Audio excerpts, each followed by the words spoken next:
પારણિયાની અંદર હાલરડા ગાય અને માં યશોદા કૃષ્ણને સુવડાવે.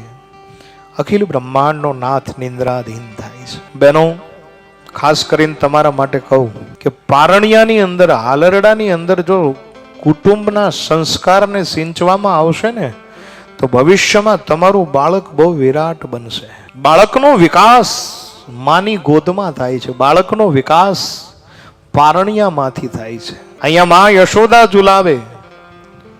રામકથાની અંદર માં કૌશલ્યા હાલરડા ગાય, પણ કેવા એ મારો રાઘવેન્દ્ર સરકાર જ્યારે સોનાના પારણિયાની અંદર સૂતો હોય ને ત્યારે એ માં કૌશલ્યા હાલરડા ગાય. રઘુકુલ રીત સદા ચલી આઈ, પ્રાણ જાય પર બચન જાય. અને આ ચોપાઈ, આ ગળથુથીના સંસ્કાર, આ હાલરડાના સંસ્કાર એ રાઘવેન્દ્ર સરકારને મળે. અને અયોધ્યા જેવા રાજ્યને ઠોકર મારી અને 14 વર્ષના વનવાસમાં નીકળી જાય. હાલરડા ઉપર ઘણું બધું ડિપેન્ડ કરે છે. આપણી જીજાબાઈને યાદ કરો. શિવાજીને જો એ હાલરડા ન સંભળાવ્યા હોત તો મને કહેવા દો કે ભવિષ્યનું ભારત કંઈક બીજું હોત.